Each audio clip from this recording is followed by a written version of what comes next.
Have you ever stopped to think about how a simple story, a story about a place, a landscape, could actually steer the political course of an entire nation? It sounds kind of dramatic, I know, but in 19th century Argentina, the narrative that was built around its vast plains did exactly that. It paved the way for a very specific and very powerful type of ruler. So let's dive in and see how it all went down. All right, to really get what happened, we first have to understand the core conflict of the time. You can think of it as this idea of two completely different worlds battling for the soul of the nation. And here it is. On one side, you had civilization. This was everything to do with the city. Structure, European ideas of progress, law and order. But on the other side, you had barbarism. And that was the wild, untamed nature of the countryside, which was seen as chaotic and, honestly, a direct threat to all that progress. This wasn't just some philosophical debate, you have to understand. This was the lens through which the country's entire future was being argued. So this brings us to the big question, right? How exactly does a debate about the city versus the country escalate to the point where it's used to justify authoritarian power? Well, the answer really begins with the land itself. You see, this abstract idea of barbarism needed a physical form, a place you could actually point to on a map. And for Argentina, that place was the Pampas. The Pampas. I mean, we're talking about an immense, sprawling, seemingly endless landscape. For the 19th century urban elite, all that emptiness wasn't just vacant, it was downright terrifying. It became this powerful symbol for everything that existed outside the control of the so-called civilized city. So the Pampas weren't just seen as empty land waiting to be developed. Not at all. They were actively framed as a threat. This was a lawless frontier, a force of nature that was seen as holding the entire nation back from its destiny. It was something that had to be conquered. But an idea like that doesn't just spread on its own. For it to become truly powerful, it needed a story, a really compelling story that everyone could understand and feel. And this, believe it or not, is where literature enters the picture. A whole new genre of fiction popped up, the novelas de la tierra, which translates to novels of the earth.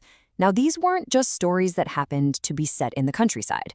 In these books, the landscape itself, the jungle, the mountains, and especially the pampas, was a main character.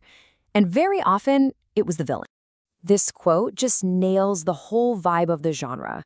These stories took that political idea of civilization versus barbarism and turned it into this epic, emotional struggle. The conflict was no longer just about political rivals arguing in a city. No, it was about the very survival of humanity against this hostile, untamable force of nature. Okay, so you have this powerful narrative of a nation under siege from its own landscape, sweeping the country. How does that translate into actual politics? Well, it creates the perfect opening for a new kind of leader to step onto the stage. I mean, think about it. If the nation's number one enemy is the chaotic, barbaric wilderness, you don't need a debater or a diplomat. You need a fighter, a tamer. You need a caudillo, a strongman who isn't afraid to use force to bring order to all that chaos. So here's the crucial point. You can just see the logic fall right into place. Step 1. The Pampas are defined as wild and barbaric. Got it. Step 2. This barbarism is positioned as a direct threat to civilized nation. Okay? So the next logical step? The country needs a powerful leader to tame the wilderness. And, boom, the conclusion becomes almost inescapable. The caudillo is the necessary solution. This is a perfect illustration of how a literary narrative became a political blueprint. So we've seen how a story about a landscape literally reshaped a nation's politics. But what does this tale from over a century ago in Argentina really mean for us today? It pretty much boils down to this powerful formula.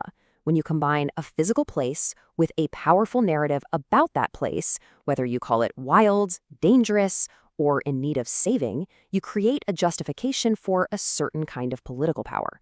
The stories we tell about our environment are never just stories. And that leaves us with a final question to really think about. This pattern didn't just disappear in the 19th century. Think about the narratives used today to describe places like the Amazon rainforest, the Arctic, or even areas labeled as blighted in our own cities. The story of the Pampas is a powerful reminder that the way we describe a place can be the very first step in deciding who gets to rule it.